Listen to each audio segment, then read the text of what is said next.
Welcome, everyone, to this edition of the NASA SITSI Leaders Series. I'm Sarah Kern, the Participatory Science Strategist for NASA out of the Gulf of Maine Research Institute in Portland, Maine. I produced this series with Mark Kushner, NASA's Citizen Science Officer, and our friends from the Association for Advancing Participatory Sciences, Rhianna Putnam and Jennifer Shirk, and usually, but not today, Heather Fisher from Crowd Informatics. Today, we're talking about ROSES, NASA's omnibus solicitation call, which will come out any day now. And for this, we're joined by Dr. Josh Pepper. Josh is a NASA program scientist in the Astrophysics Division. He holds a PhD in astronomy, and much of his research is focused on exoplanet discovery, both through the TESS mission, which you might have heard about through the Planet Hunters TESS project, but prior to that, with a small telescope of his own invention, the Kilodegree Extremely Little Telescope, or KELT, which he and his collaborators assembled from off-the-shelf parts and deployed first in Arizona and then in South Africa. So much like the TESS project, data from KELTs were used to identify candidate exoplanets, which were then verified by a network of large telescopes, big telescopes around the world. And that story of the KELTs, those scrappy little scopes that were built to do just what they were supposed to do, and collaborated with the big guns only when necessary, kind of gives us a hint, I think, at Josh's inclination toward an advocacy of citizen science. Josh made an impassioned case to Mark earlier this winter to be included in our series to share what he knows about ROSES. Josh, we're really happy to have you here. I'll give it to you. Wonderful. Well, thank you very much for that great introduction. Let me go ahead and share my slides here. So are you seeing my intro slide here? Okay. Well, I will go ahead and get started. So what I'm hoping to do today is to describe a little bit about what the proposal process looks like for NASA science at in the Astrophysics Division. And I'm really going to get into the details of the logistics and an administration of how we do proposals, how we receive proposals, how we evaluate them, and how you as individuals can propose to NASA in order to obtain grants. And so that's my goal of this. There's going to be a whole lot of information I will present to you here. This is being recorded, so hopefully this will be a good resource to look at later on. And as you're going to see, the slides have a lot of specific details and links that you can follow up on later. And I will be distributing a version of all these slides through Sarah and Mark for distribution to all of you and anyone who's watching. So I'm just going to jump into it. And what I'm going to do is I'm going to go through all of this this should take somewhere around like half hour or so. But after that, there will then be an opportunity to ask questions. So so what I'd like to suggest is hold questions to the end, but note them when you have them, because some things I might address later on. And if I don't, then that'll be a good time to ask them at the end, and we'll be able to go back through the slides as needed. So to start off, let me just explain what we're talking about here. So NASA is a federal agency, and like many federal agencies, parts of what NASA does involves awarding grants. NASA has certain core strategic goals. A lot of them involve things like exploring the universe in terms of the astrophysics science that we do. And the Science Mission Directorate, which is the part of NASA that addresses science, that's separate from sending people into orbit, into space, to the moon and Mars. But the Science Mission Directorate uses a single solicitation called ROSES to basically issue our call to say, hey, people, please send us proposals for really cool science that you'd like to do that are in line with the goals that we have here at NASA. So ROSES stands for the Research Opportunities in Space and Earth Sciences. And as that name suggests, this covers the entirety of space and Earth sciences that NASA addresses. And we'll talk about the different types of them in a bit. But let me just go through some features of what ROSES is. So roses is this omnibus solicitation. It's a single solicitation, meaning that it's like one enormous PDF of tons and tons of material, but as broken down into roughly 100 separate programs across all 5 divisions within our Science Mission Directorate. So these different programs are the things that you would propose to for funding to do science. Uh, we like to joke about, Roses has this acronym, and it's typically released every year on Valentine's Day. You might be aware that right now it is not Valentine's Day and the next Roses is not out. As you're also probably aware, there have been a lot of activity and changes going on in the federal government and at NASA, and there's also been some turnover of personnel. And so that has delayed our release of the current Roses call of Roses 2025. So what I'm going to be talking about here in this presentation is going to be with reference to Roses 2024, basically last year's version of Roses, but we're not anticipating major structural changes to Roses for this coming year. So pretty much everything that I'm going to be talking about here is expected to apply equally well to Roses 2025. So although Roses is typically released in February of a given calendar year, the submission dates for the programs listed within that release of Roses can range widely. They can be as early as April of that calendar year. So for instance, we will expect there to be some programs within Roses 2025 where the deadline for that will be April of this year, of April 2025, which is obviously not much time.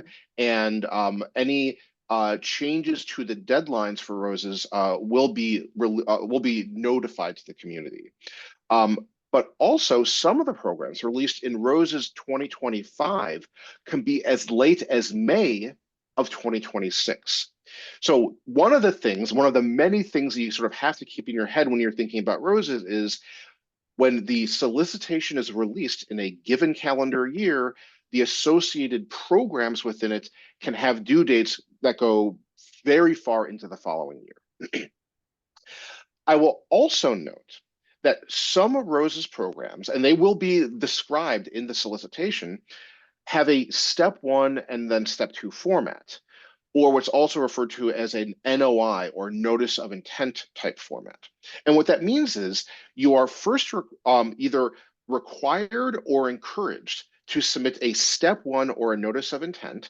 And that step 1 or notice of intent can be as short as a title, your name, your affiliation, and a short sort of abstract for what the proposal will be.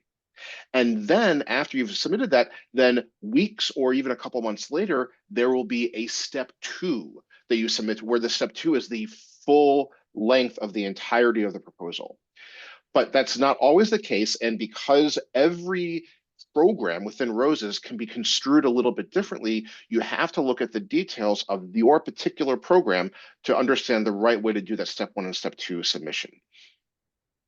I'll try to get back to this question of step 1, step 2s later on. But let me just also review kind of the contents of Roses. So Roses is split into these different appendices, and there's basically a different appendix for science covered by each of our 5 science divisions within the Science Mission Directorate. And then we also have a final Appendix F for cross-divisional research.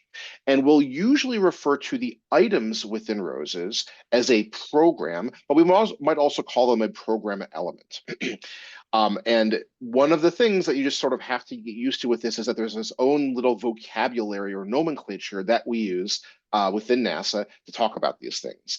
And so if I end up using any terms that seem confusing or poorly defined, then please take a note of them and then ask towards the end of the, ask when I'm done and there's the Q&A session so I can clarify. So these are the different appendices within Roses, and each of these could have a few to a couple dozen programs within them. And what I'm going to be focusing mostly today is Appendix D, astrophysics, because that's where I work, and we're addressing here mostly astrophysics, citizen science. And then I'm also going to be referring to some things within Appendix F, which covers cross-divisional research. So Let's talk about Appendix D, the astrophysics appendix of ROSES. So there's lots of different programs. There's about 20 different programs in there. And we usually refer to them with a capital D and then a number for the number of that particular program. And they fall in many different categories. So one category are things that are big and broad programs. I actually am the program officer for the Astrophysics Data Analysis Program, or ADAP. Then we also have big programs like Astrophysics Theory or Theoretical and Computational Astrophysics Networks, or TCAN. So these are big, broad programs in the sense that they address a very wide range of science, and each program addresses it in a different way. ADAP does it through data analysis of existing NASA data. The theory program obviously does astrophysics theory. Then if we move on from the big, broad programs, we have what are referred to as GI or GO programs, guest investigator or guest observer programs. And these are usually programs where you would propose for observations with one of our existing NASA missions, like SWIFT, Fermi, NuSTAR, TESS, NICER, IXPE, XRISM, Euclid. So these are missions that we have that go on right now. They're either NASA missions themselves or they're NASA partner missions with say, the European Space Agency, like Euclid. And for these, you would propose to say, I'd like to get money to do science with data from this mission. And a lot of these involve proposing for observations with them. So you would propose, say, to SWIFT or Fermi to take data by having those missions point to your particular target and acquire that data, and then you get the data, and then you would also get some amount of money to then analyze and publish the results from that data. But not all of them are like that. In some cases, you can propose for GI or GO funding to analyze existing data from these. And in order to figure out what kind, you would go and read that particular program element within ROSES to learn what the details are. Okay. Beyond GI and GO programs, we have technology programs. These are things like APRA, the Astrophysics Research and Analysis Program, and SAT, which is Strategic Astrophysics Technology. I'm not going to talk that much about technology programs because those tend not to involve much citizen science. And then there's also other types. There is one-off or special programs. For instance, we've got the Roman mission coming up, and so there is a participation opportunity call for that, similar with LISA preparatory science. There's the Euclid Guest Investigator Program. There's a technology call for Habitable Worlds Observatory, HWO, and so forth. Again, most of these one-off or special programs don't generally involve citizen science, so I won't say much about those. But I do want to point out that we also have fellowships within here. There's the Nancy Grace Roman Technology Fellowship in Space Astrophysics for early career researchers. I'm not going to talk about pioneers here, but then we also, within the cross-divisional programs, have things like FINEST, the Future Investigators in NASA Earth and Space Science and Technology. So this is basically NASA's version of funding, typically for graduate students, sort of analogous in certain ways to the NSF Graduate Research Program. And then, of course, buried down there in the cross-divisional programs is F.7 Citizen Science Seed Funding Program. So all of these are just simply different programs within ROSES, within the astrophysics appendix. And so these are all different ways to get funding from NASA to do science in different ways to address NASA science priorities. Okay, these are obviously links that you can peruse later on, but I wanted to post them here because these provide you the key things that you would want to know or to read, especially if you have never proposed to ROSES before. So the very first is the ROSES Summary of Solicitation, which is actually something that a lot of people don't get around to reading much, but I highly recommend it because it's basically the summary of the underlying logistics for how to do a ROSES proposal. And so that ROSES Summary of Solicitation is a good place to start. And then there's ROSES Appendix D summary section, which is D.1. So remember, Appendix D is the astrophysics section of ROSES. D.1 is basically a summary of things that apply just to programs within the astrophysics section that makes them usually distinct or different from programs that are within the other appendices that usually apply to other NASA science divisions like Earth science or heliophysics or planetary.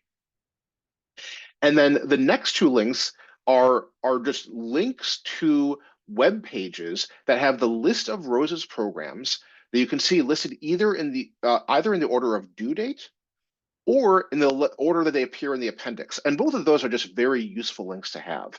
So I'd bookmark those if you're planning to propose to ROSES. Now, especially the summary of solicitation, are references. These are not very fast-paced or exciting reads. So I would keep them available for reference and certainly read through the summary of solicitation when you have a chance, but they'll give you a lot of grounding that you will then refer back to later on. So this is one place to start. Beyond that, there's other ways to learn more. And one of them is every single one of these 170 or so programs within ROSES have program officers connected to them. So as I mentioned, I am the program officer for the Astrophysics Data Analysis Program, ADAP. So the job of the program officer is to write the text of the solicitation, and then once the ROSES comes out, we as program officers are in charge of organizing the reviews of them, to set up all the panels of individuals to review the proposals that are submitted. And then based on the scientific evaluation from those reviews, we as program officers prepare the selections of actually determining what gets selected for funding from that exercise. So we as program officers, we are a resource for you as members of the community. You can reach out to us, and our contact information is listed at the end of the section of the ROSES appendix for that program. So if you look up the ADAP program within ROSES, you will see my name along with a co-program officer for that listed in that solicitation. And you can email us. Email is probably the best way to reach out. And you can say, hey, I'd like to ask a particular question about what does this language in the solicitation mean? How do I, what's the right way to address this? Or you can ask for to have a conversation with us later on so that you can set up a Zoom call or Teams call to talk it through. It's totally fine to do that. I will say the closer we are to the submission deadline for that program, the less time we're going to have to respond. So looking through these and asking us questions early on is very much the best way to do that. And something else you can also do is simply ask us, given the context and given the goals of a specific program, you can ask us if your idea for doing science would be suitable for that program. And we would tell you, yes, feel free, please go ahead and submit. Or we might say, you know what, it doesn't sound like that's suitable for our program, but here's another program in ROSES that might be, where this idea might be suitable. Okay, so now let's get into the nuts and bolts of this. If you haven't used it, NSPIRES is going to be a close companion. So NSPIRES is the NASA Solicitation and Proposal Integrated Review and Evaluation System, NSPIRES, and there is a link for that. First thing to do is to sign up for an account on NSPIRES. It's free. It's just basically registering with your name, your contact information, and your affiliation. And having that account allows you to also sign up for notifications about changes or updates to ROSES or really to any NASA solicitations. So NSPIRES is the website that we use at NASA to gather proposals. If you have in the past submitted proposals to the federal government through, say, grants.gov, or I don't even know if Fastlane is still operational, or other tools, technically you can submit to NASA through grants.gov. I would not recommend it. There's a whole bunch of reasons structurally why it is by far best to submit proposals to NASA through NSPIRES. And you can, and there's a help desk available for using NSPIRES that you can reach out to. And so that's the venue through which you would be submitting proposals. Okay, let me also point out a really, really important thing that I think a lot of people don't appreciate until they actually start submitting proposals. And that's the fact that the federal government does not give grants to individuals. What we do is we give grants to institutions. So this could be a university, It could be a science institute. It can be a FFRDC, if you know what that is. We don't have to get into that. It could even be something like a museum that receives grants to do research. A private foundation, not quite a foundation, but a private institution that supports research. So all of these institutions have a grants office, and these are usually called something like the Office of Research, Office of Sponsored Research, Office of Sponsored Programs. Those are just different terms, and I'm just going to refer to them as the grants office. So this is an office within that institution, for instance, a university, and the job of that office is to basically facilitate the submission of the proposals from members of that institution to the federal government. So, as well as also to either state governments or private foundations that people are applying to. So, if you want to propose to NASA for funding, in general, you're going to have to go through your institution's grants office. And that grants office will give you information about how they expect you to work with them. And every grants office is different. Some of them have their own websites, some of them have other kinds of integrated websites, but they will tell you what they expect you to do in order to do this. So there's really two layers to this. There's the things that NASA itself requires you as a proposer or your institution who is handling this to do to submit your proposal. And then there's also the internal rules or internal procedures that your grants office would have. So you want to talk to your grants office to learn about this. And most institutions will have several people or just maybe one person in the grants office whose job it is to work with you as a researcher in whatever unit or department or section of your organization to tell you, like, here's how we do it, here's how we work. NASA refers to those offices, these grants offices, as your AOR, which is your authorized organizational representative.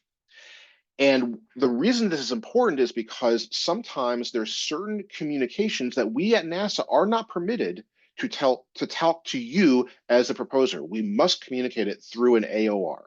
And sometimes that's in terms of sending paperwork or requesting information. So just be aware of this. So you should talk to your grants office, to your AOR, to learn about what their rules are. I also want to point out that some institutions only allow certain categories of employees to be a principal investigator or PI for a grant. I'll say that this is often an issue for postdocs. So if you're a postdoctoral researcher at an institution like a university, that institution might say, you're a postdoc, you're not a professor or some kind of other title, you're not permitted to apply for grants yourself. However, I will also point out that a lot of institutions may be willing to give a postdoc a title like a research assistant professor, which effectively has no change to your pay, your benefits, your responsibilities, except for the fact that it does allow you to propose for grants. So if you are a postdoc and you're not sure if you are permitted to propose a grant at your institution, go talk to them, and they might have this option of giving you a certain title that would allow you to do so. Even if they can't give you that title, sometimes the institution will allow another individual at the institution to serve as sort of the nominal PI, but still allow you to lead the effort to do the proposal, even though the proposal technically will go to the nominal PI. But that's different by every institution, and you need to talk to them. Sorry. Sorry, are you guys still seeing my screen? Yes. Okay. Okay, sorry, something just popped up here. Okay. All right. Okay. So the other thing is that I wanted to point out here is that because the grants themselves are submitted by your AOR, by your grants office, because they will have internal rules. Let's say a deadline for submitting a grant according to NASA is midnight Eastern time on June 1st. Your grants office might require you as the person proposing to provide the full 100% complete version of the proposal to them for their review days or even weeks before the NASA deadline. So if there's a NASA deadline of June 1st, then they might require you to submit it to them by May 15th. So the true deadline, as far as you're concerned, at your institution is going to be something like May 15th. So you need to find that information out also. I have heard everything literally from a 24-hour turnaround time at a grants office all the way through 4 to 6 weeks. So it all depends on your institution. Okay, so what actually goes into the grant itself? So I'm just going to run through broad categories of this material. A NASA grant, if you put it together as a PDF, might be, even for a medium-sized grant, 60 or 70 pages. But that's not 60 or 70 pages of, dense material that you've written. It's a combination of things. So some of it is just what we call the front material. There's a lot of boilerplate questions that are gathered by the NSPIRES system that you or your AOR would have to fill out. That also includes things like the names and affiliation of the members of your team, the title of the proposal, the abstract, high-level summary of the budget information for that proposal. So that's the front material. Then the core of the proposal is often, but not always, referred to as the Science Technical Management section, or STM section. And this section is really the guts of what we would think of as the proposal. Some of them can be short, some of them can be long. I'd say typical lengths are between 4 and 15 pages, and that all depends on the program. The main core of that is the scientific rationale for the project. Why is this worthwhile? Why is this important? And that's where you would write that up. You would also typically be expected to provide within that STM section a work plan, where a work plan is something like, in the first year of the project, the PI is going to do this, this, and this. They're going to gather this data. They're going to create this code. They're going to analyze this. In year 2, they're going to, continue this analysis, write up the results, and publish them. And then obviously that can get as detailed as you like.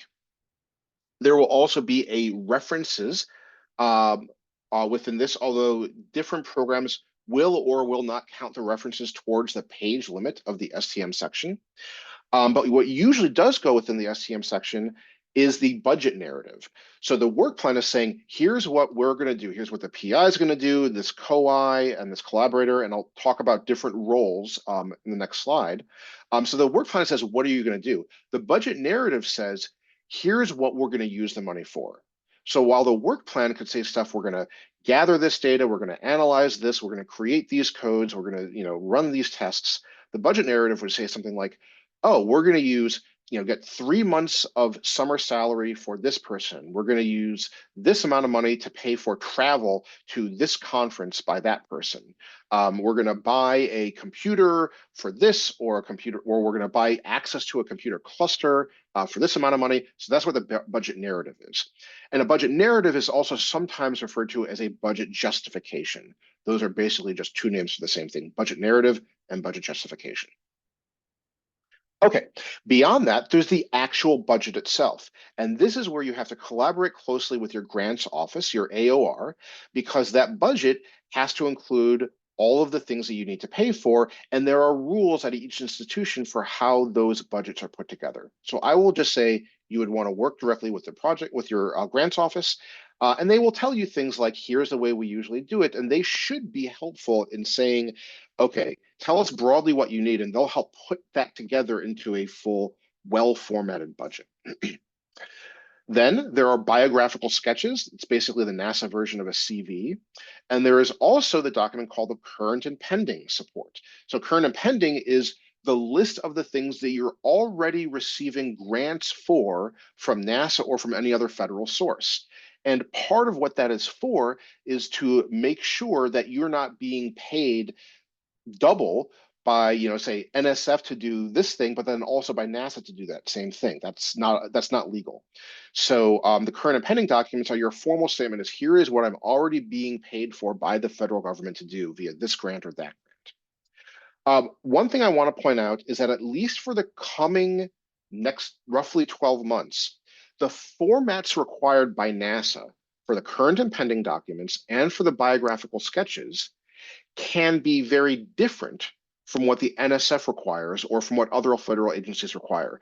We are working to streamline and consolidate those so that all federal agencies require the same format for these documents. but we're not there yet. So don't be surprised if the requirement for how you put together your CV or biosketch for NASA is different from the formatting and length rules for what you're expected to do for NSF or Department of Energy or some other federal agency. Okay, I mentioned proposal teams, and so there's different roles within a proposal. So in general, here are the four main roles. I've mentioned the term PI. This is the principal investigator. This is the person who is leading the proposal.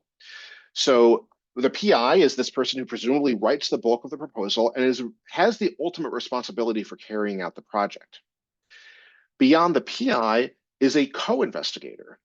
And this is someone who contributes materially to the project and whose work is essential.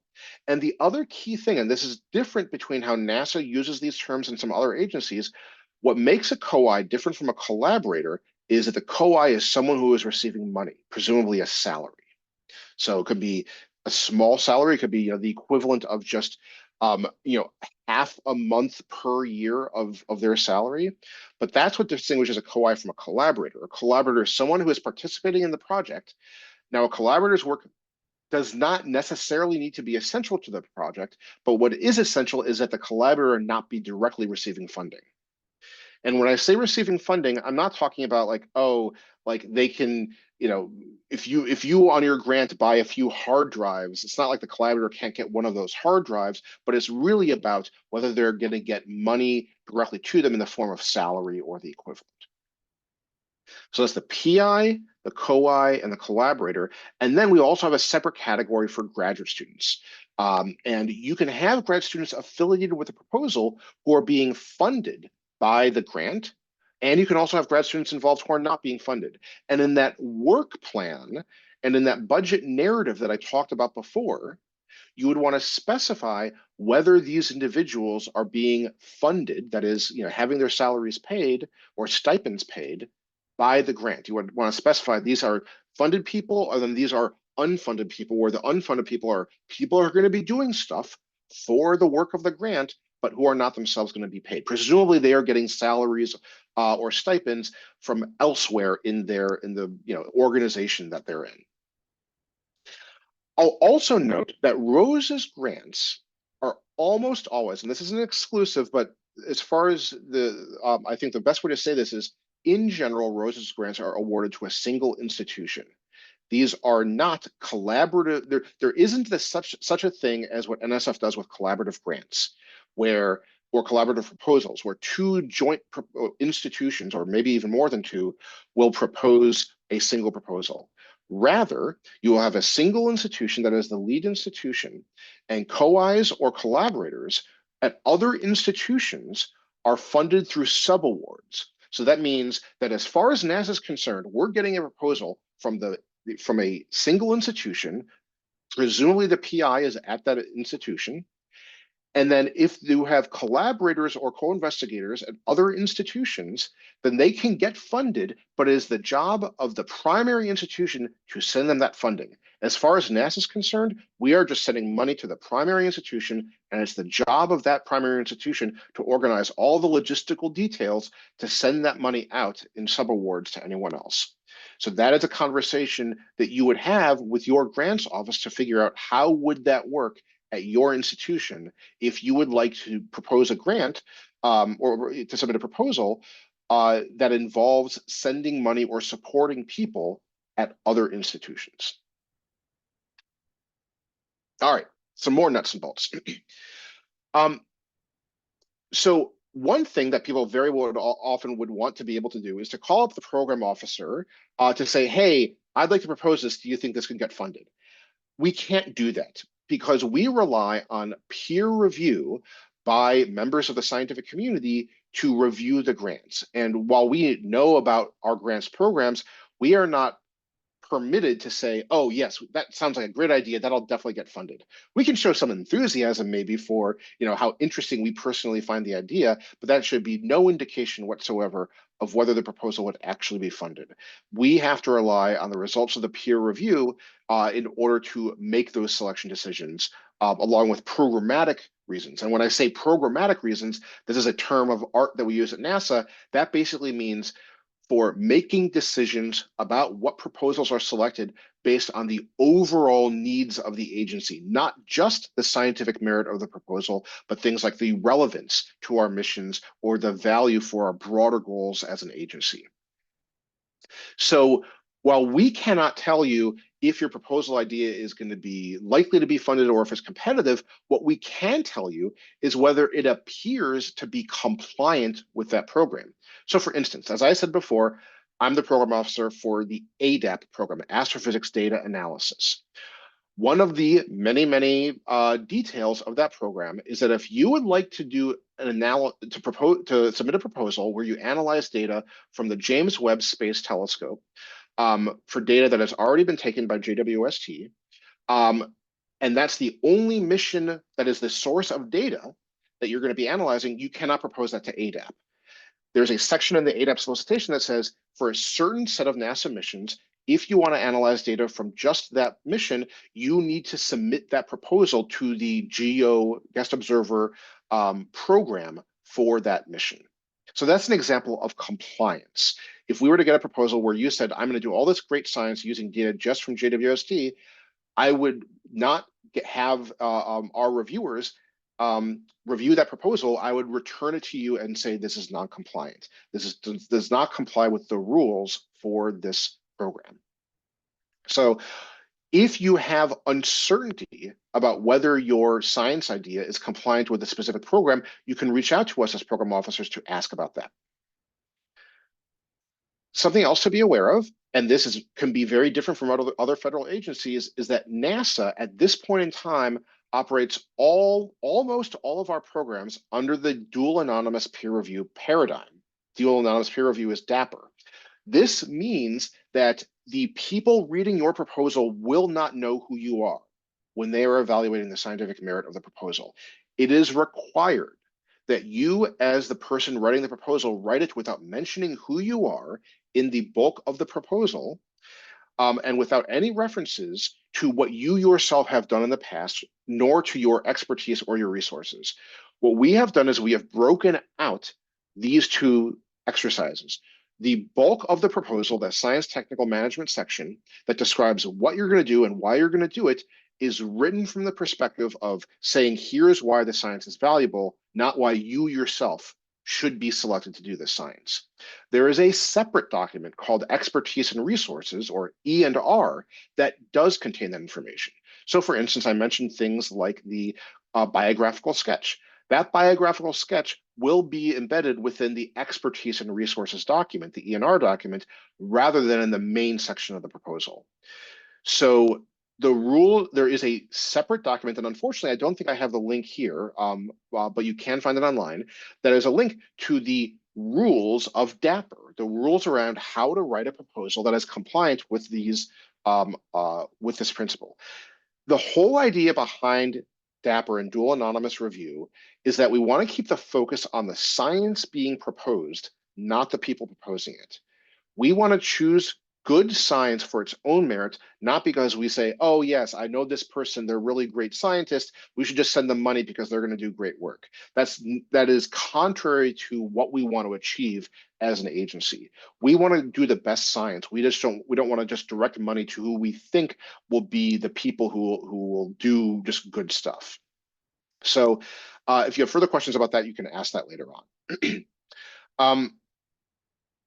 I will note, here's this bullet about the biosketch and the current and pending document that have to follow the NASA formatting guidelines. And there's that link to the Grant and Cooperative Agreement Manual, GCAM, and a section in there describes that. GCAM is the other resource to go to. GCAM is extremely long and extremely detailed. I would not recommend sitting down and trying to read that all the way through.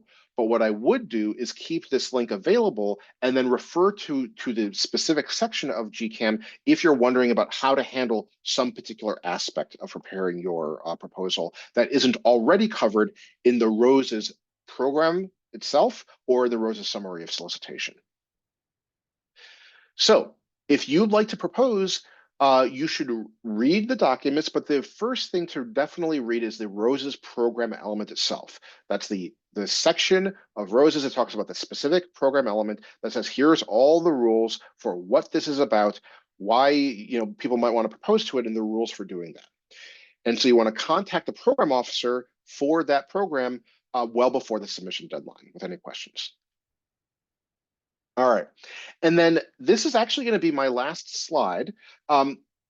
If you're thinking about doing this and you haven't written proposals before, or you haven't written many proposals before, I will say that by far the best way to learn how to write a good proposal is to serve as a proposal reviewer.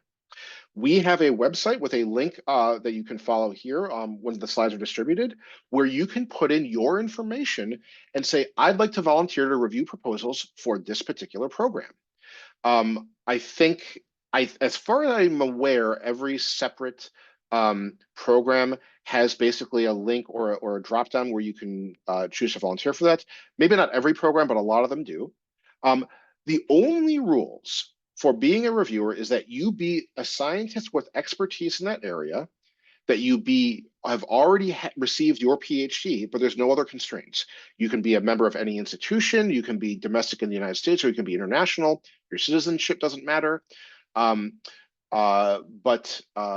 yeah, we're always looking for reviewers, and by agreeing to serve as a reviewer, you learn the best way to write proposals, because you will go through the process yourself of reading other proposals and then learning what is a good way or a bad way to do that. I will also say that you can get paid if you serve as a reviewer. I think you might have to be a domestic. You have to be located in the United States to get paid. I'm actually not sure about the full scope of that rule, but yeah. So this is the best way to learn how to write good proposals. Another thing you can do is you can talk to other people in your field who have already submitted proposals, especially those who have submitted proposals that were selected for funding, and you can ask them for a copy of their proposal. That's a great way to read what other people have done and to learn ideas and techniques for how to write a persuasive and clear case for why a certain science idea is a good idea, and to how to describe how you will achieve those science goals in the written proposal. There's other ways you can learn more. If you ever attend the American Astronomical Society conference, every conference, or at least certainly every winter conference, we have a NASA town hall. And those NASA town halls will often talk about our research portfolio and research programs, and that can give you some information. If you are interested in data from a particular NASA mission, I don't know about all, but certainly most NASA missions themselves have a project office that runs their guest investigator or guest observer program. And they should have a contact in that office that you can reach out to ask questions if you want to apply to their GI or GO program. And then finally, I'll mention that we have thematic program offices within NASA. There's Physics of the Cosmos, Cosmic Origins, and Exoplanet Exploration. And you can read more about those offices at those links down there when you get the slides. And that's also another place where you can ask questions about proposing. I'm not sure if they're going to necessarily know about all programs, but if there's a Roses program that seems to have a lot of relevance to, say, exoplanet exploration or cosmic origins, they might be able to give you some good pointers or direct you to the people to ask about that. So this has been a bit of a whirlwind run through Roses and applying for funding at NASA. I'm sure there are many questions that you might have out there. As I said, I'm going to make these slides available through PDF to Sarah and Mark to distribute to folks. But I want to just throw it open now. Either Sarah, Mark, if you want to ask questions, I'm actually going to go ahead and stop sharing I'm going to stop sharing this screen, and I'm going to share a different version of the screen so that I can flip through, but I can also see all you and see questions. Great. And then let's see. Let's stop that. Let me go back here. Roses. Oops. Thank you, Josh. That was terrific. You're welcome. So here, Hmm. okay, so hopefully you're seeing that screen. So I'll be able to flip through this pretty quickly if there are questions. Right now I cannot see the chat window or raised hands. So Sarah and Mark, I'll just rely upon you to direct the conversation for now. We've got it. Yes, absolutely. Are there any questions in our audience? If not, as always, I have a list. You're getting lots of thank yous, Josh. Yeah. Great. Sophie Musset from Solar Jet Hunters has a question for you. Yes, thank you. Yeah, well, thank you for this. Actually, I went through this process before, and you described everything that was a surprise to me, like, oh, I have a deadline internally, and so Yep. I think this is great to have this information before. I have a very focused question, which is you mentioned that the PI institution is in charge of dealing with the subawards. Yep. Does this mean if there is any change, for instance, a COI is changing institution and has to change the subaward to move to the new institution, does NASA care? Do we have to get approval, or is it something to be dealt only by the PI institution? That is a great question. As far as I'm aware, if the only change in affiliation is not by the PI, but it's by one of the co-investigators or collaborators, I think all you need to do is you need to notify the program officer that this is happening and get them to approve. It should just be a very quick email exchange. As far as I'm aware, there's no official paperwork required to basically approve that aside from just the email, because, as you said, the primary institution is the one actually handling all. Now, there is a possibility. Let me think through this. Let's say it's a co-investigator, someone who's being paid, like a salary. Yeah. Something that I didn't have time to get into right now is there's this whole idea of indirect costs, or IC. That's also something that's referred to as overhead. And this is funding that the primary institution charges to the federal government on top of the actual full budget of the proposal to pay for the cost of needing to support the investigators at that institution, things like the electricity for the offices and toner for the printers and things like that. So if your COI is moving institutions, I think it is the case that if that COI is being paid like a salary, then their institution, I think, will charge their own overhead as well. And so a new budget might be required to be submitted to NASA, to that program, that basically includes the new salary or new budget of that co-investigator. The specifics for that are going to be, that's something that's going to be worked out between you and the program officer, and another entity that I just didn't have a chance to put into here, which is a whole other organization called the NASA Shared Services Center, the NSSC.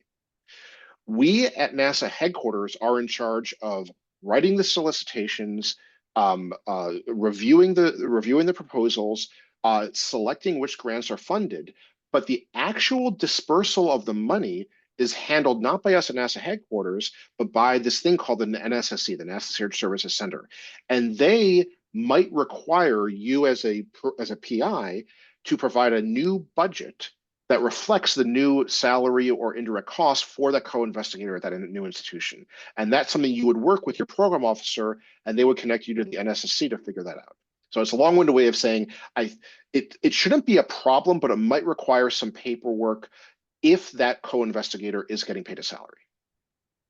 Sounds great. Thank you. You're welcome. Thanks, Sophie. Hey, I'm going to ask you the million-dollar question. Sure. Any idea when Roses is going to be released? And then a close follow-on to that question, we know from the science activation community that the due date would be 90 days after the release of Roses. Is that true for all opportunities? So any citizen science funding opportunities would also not have a due date before 90 days after? Yes. So first of all, I can't predict exactly when Roses will be released. There's basically like an internal logistical thing of approvals that are going through right now that have just got kind of delayed by a variety of just like things going on at NASA headquarters. I hope it'll be very soon. That is my strong hope, is that it'll be very soon. How soon, I cannot tell you. But I will say there is a rule that says that I believe submission deadlines are not permitted to be less than 90 days after the solicitation is released. I Right. think that's actually a federal government rule. And so Uh, what that means, I believe, is that for Roses 2025, that so I don't know if the SIACT deadline is, if you're talking about for Roses 25, for that, if the Roses itself is delayed release, then presumably the submission deadline for that will also be pushed at least 90 days after that point in time. Yeah. That's what we've heard as well. And Yeah. a related question to that, and I'm going quickly because we have 7 minutes to get through Sure. as many questions as we can. If there is a government shutdown, does that impact Rose's deadlines, or maybe only if Rose's has been released before? Yeah. So what I will say is my understanding is that if there's a government shutdown, if Roses is released before the government shutdown, then that should not affect deadlines for Roses 2025. However, there are still some submissions for Roses 2024 that are happening now in calendar year 2025. And I think the idea is that if there's a government shutdown, I believe there will be a push in the submission deadlines for Roses 2024 programs that are coming up, say, later in March or early April. I can't promise that, but I think that is the idea. And that would be communicated outwards if/when there is a shutdown, and then when things restart, we will clarify that as soon as we can for the community. Great. Okay, Brian Powell, I think you had your hand up first. Hey, can you hear me all right? Yep. Yes. Okay. So my question is regarding anonymizing citizen scientists, which Yep. I found challenging. So I led, and I was a PI for an ADAP last year, and we were declined, but our rating was very good. But a summary of our negative feedback was, you can't do what you say you can do with citizen scientists. But I'll tell you that we have been doing it for literally years, and it's been very successful, and we've made a number of really, really incredible discoveries. So how does one go about anonymizing interactions with citizen scientists? And because there's certainly different quality of citizen scientists, right? Yeah. The team that we work with has been making amazing discoveries for literally years. Yeah. So how can we say jump that? in on this one too, because I think it's a broader question, not just in astrophysics, but not everyone understands citizen science and what it can accomplish.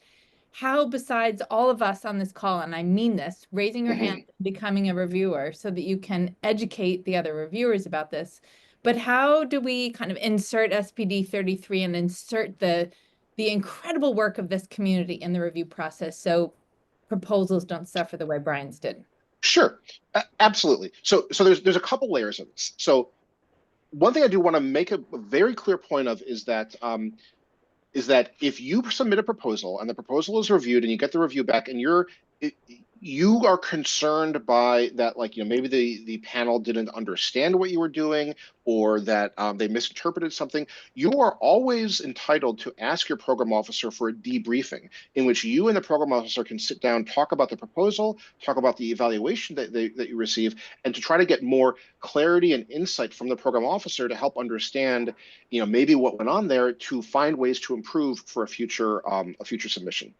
So now, if you have a case, say, the example like you used, where you said, I'd like to do this citizen science, and you described that in the proposal, and then the panel looked at it and said, we don't believe that citizen scientists can do this.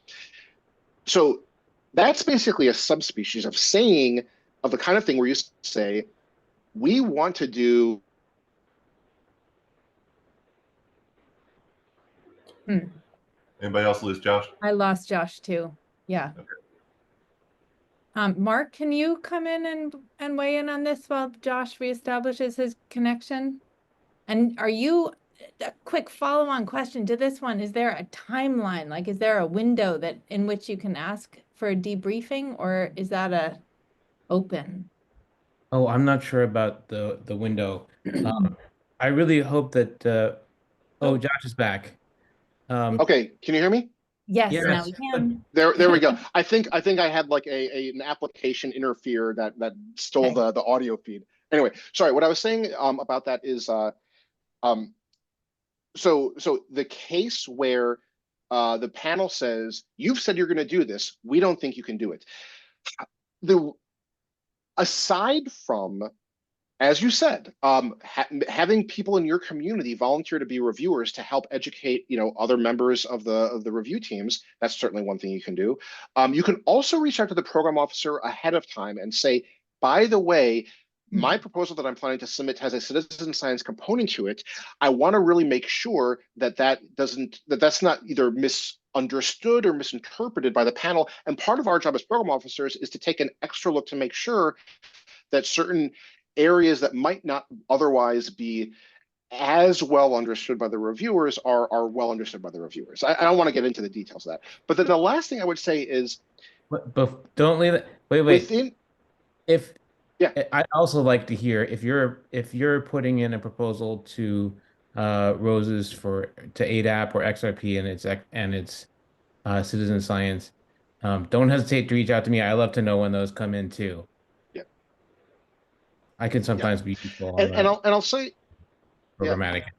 but the fundamental answer to this is make the case in the proposal why this is doable and provide evidence that it's doable. And just because the names of the individuals shouldn't be provided in the proposal, describing what they have done is totally fine. So you could say a citizen scientist working with our group in the past has done A, B, and C, and here's the quality, and here's the plot, and here are the statistics to demonstrate that capability.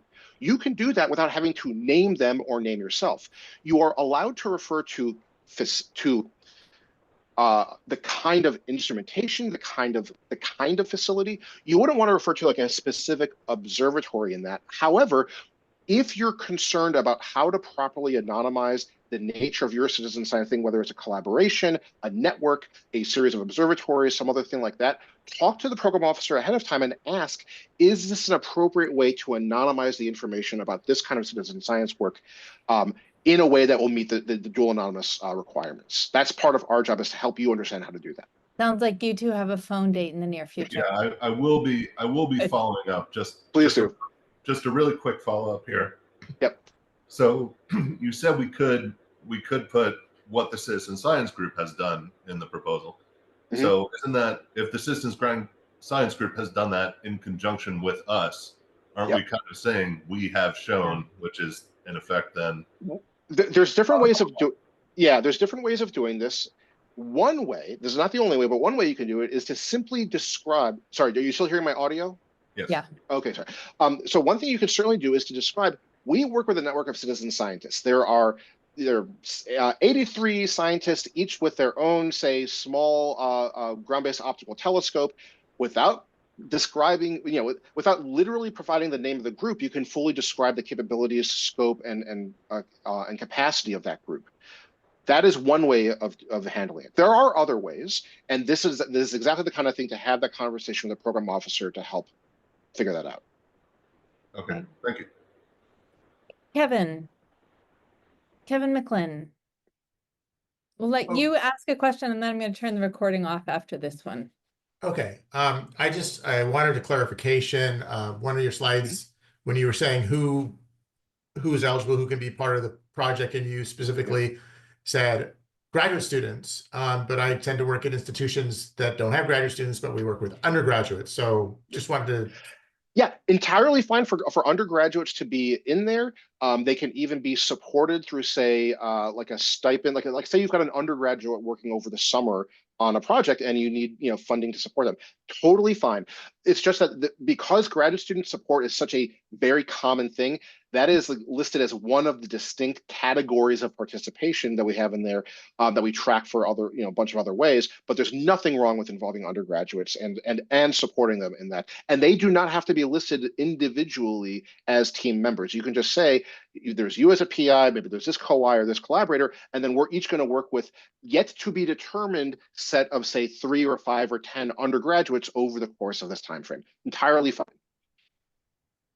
Josh, thank you for that presentation. That was an incredible wealth of information and insight that's going to be useful for folks in astrophysics, but all across citizen science and frankly, all across ROSES. I really appreciate your time and sharing all of that with us. Sure, very happy to do it.